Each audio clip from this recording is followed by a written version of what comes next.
Hi everybody, welcome back for another video. Today, as you can see, we're talking about tactical pens. And I have three different types of pens here. They range the whole spectrum from being a bells and whistles type of tactical pen that has a light and has a multi-tool to a pen that is actually just a real pen, but it is made out of a really incredibly strong material and has a lot of characteristics that you would want in a tactical pen. And then there is the hardcore bona fide tactical pen that's made out of almost like a Kubotan type of material with a glass breaker, a nice grip, and all the features that you would want. And I want to compare and contrast these because I think a tactical pen is a great resource. And stay tuned to the end because we're going to be testing these and I'm going to see how well they compare. This one is a very light tactical pen, extremely light. This one is intermediate weight, and this one is also similar weight. And we'll weigh those in a minute. But the first thing I want you to know about this one is that it is basically has a light, as you can see, and it has a ability to open it up. You've got a pin, and then you can rotate it, and you can have a tool. So you have the ability to stab with this, and you can see that it's a screw like you would have in a screwdriver, but that is not trivial. That is a really sharp point, and you can jab with it. It's just that this is really made out of very thin, light plastic. It is not a heavy-duty type of material that you would want in a real tactical pen. And so we'll leave this one like that.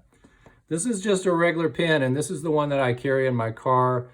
It is out of ink, but this one you can open and you can close, and this one is the one that is legally the safest. You can take this anywhere. This is a pen. It is nothing more than a pen.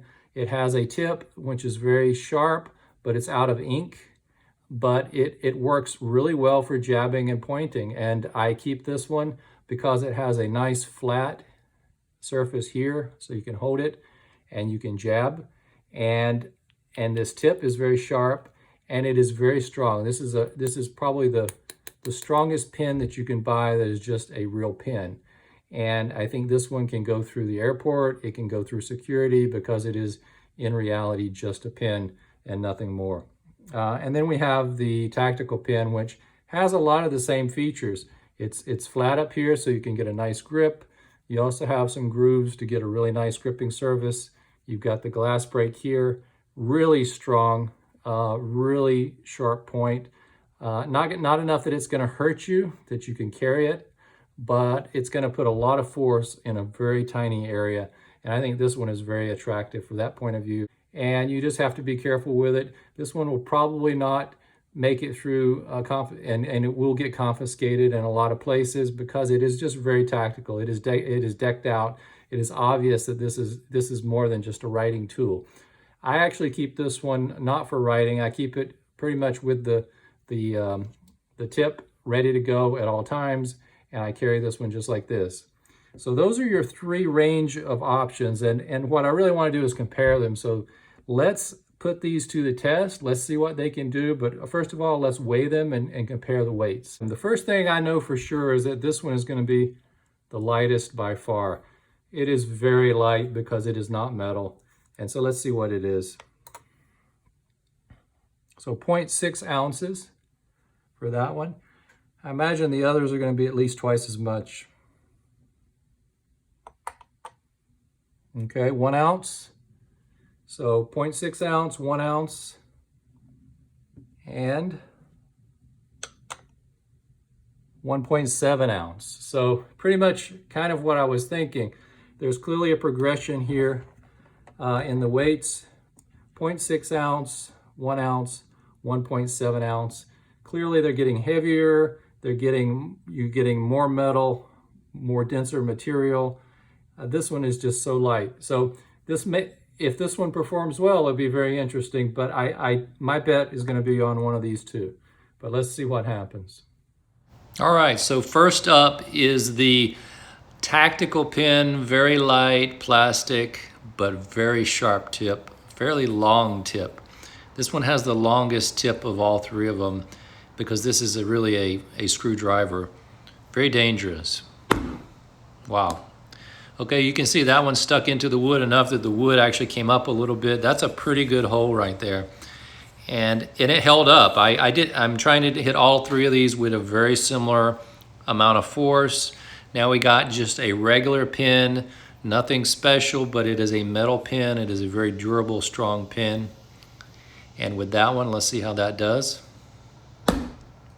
Okay, there I could tell that one didn't go in nearly as much. And you'll see here the hole is extremely light. You have the hole from the first one. The second one you can see there is much smaller, much thinner. So there's really not a comparison between those two. The first one was severely a bigger hole. Now comes the real test. Let's see what we get with an actual, real, bona fide tactical pin. Getting ready to hit. All right, again, this time it stuck in there. It didn't go all the way through. I'm pretty sure it would if I tried really hard, but I was trying to be very consistent on my hits. And that one has a nice big round hole compared to the first hole, which was much thinner but deep. So let's take a closer look at these three holes because I think that'll be informative. Okay, here's hole number 1. Here's hole number 2. And hole number 3.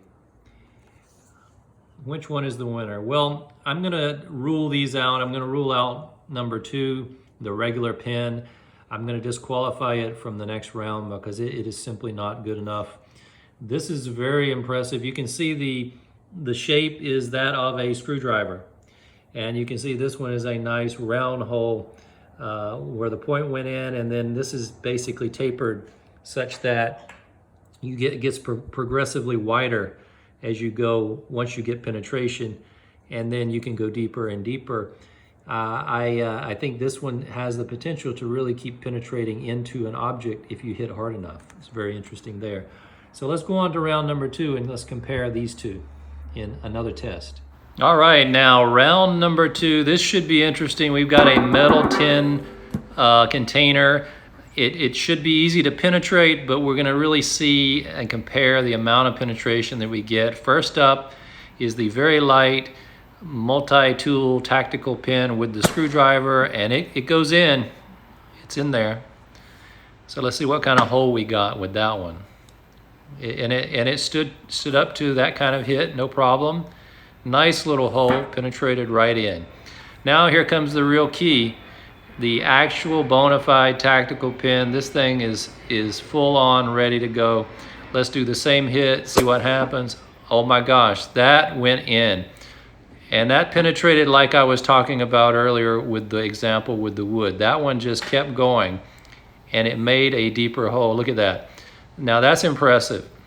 Now that is somewhat reassuring to know that an actual tactical pin will outperform a cheap plastic knockoff type of tactical pin. Really interesting.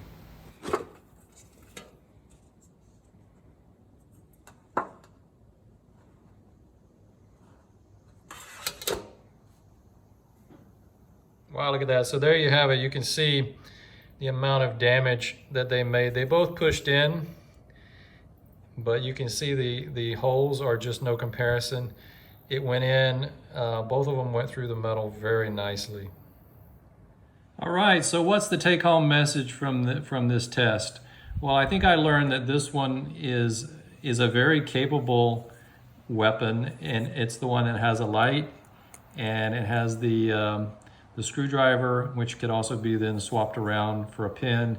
Because this is thin, and then it becomes very wide, very abruptly, it only will go in so far, and it goes in as a small hole. Then by that time you've probably lost most of your energy, and then it's a round circle, so that's going to put it to a dead stop. The one thing that I learned that I thought was really interesting about this one is because it's tapered at the end, when it goes in, your energy is going to keep pushing in, and because it's tapered, it's going to go in as far as you have enough energy. And this one went all the way into this point right here. And I was not even hitting hard, but it went in, I believe, that far. Let's see. Yes, it went in all the way to right there. So that is a very important finding. On a metal, piece of metal, if you were hitting this into a person, you're going to initially be shattering bone with this tip right here. You're going to also be creating an opening, and you're going to be penetrating into the body. Depending on how far you go, you can see with this light metal how far that went. That's very shocking. And we also learned that this one is of minimal use, although I do think that this will deter someone, just the tactile feeling of this being hit on the body. And also it could still shatter something like bone if it hit just right, but you're not going to get much penetration at all. This is going to give you just a tiny little pinprick. This is going to give you an actual puncture wound, and it might be deep, as you can see. But this one is obviously the winner, and it is going to be the most dangerous, and that's what you would expect. Carry one of these if you can. Keep it in your pocket. I keep it in my pocket facing down, and then I can reach in with my hand, and I've got it in position, then I come out. And so then I'm ready to go. These are very useful. I actually don't want to use the clip because I don't want people to know that I have something in my pocket. I don't want them to think that I have a knife. I don't want them to know I have a tactical pin. I want this to be completely enclosed in my pocket, completely discreet so no one knows it's there. I want to be able to reach in, and when I grab it, I want to grab it just like that with my thumb over the end, and I want to be ready to come out and to use that. And I can use that for punching. I can use that for jabbing. And always have it in your non-punching, non-strong hand, because that's what you're going to use to keep the person away. You have the other hand ready to punch if necessary. So a lot of potential applications for tactical pins. I'll be talking about this some more because I think it's a very interesting topic. One thing to remember is that the size of the holes you're getting from these, especially one like this, is probably similar to but somewhere between a 50 and 68 caliber projectile type of puncture wound that you might get on a person. So think of it as you're jabbing. Think of each one of these as almost like your shots at 20 feet with your less lethal launcher, except you're now up close and personal because you have to defend yourself. But you can well place these shots where you want them to be, on the body, in the areas that are most sensitive, and you can defend yourself if the person is up on you and you have no other options. These don't require any air. They don't require ammo. All they require is you to just get the grip on them and you're ready to go. So I think these are highly underrated currently as self-defense weapons. They are extremely capable, extremely small and portable. And in some cases you can get them that are way more discreet than this one, but I think this one has got some advantages as well. So I'm gonna wrap it up right there. I hope that I was informative. Everybody just stay tuned for more, and we'll see you on the next one.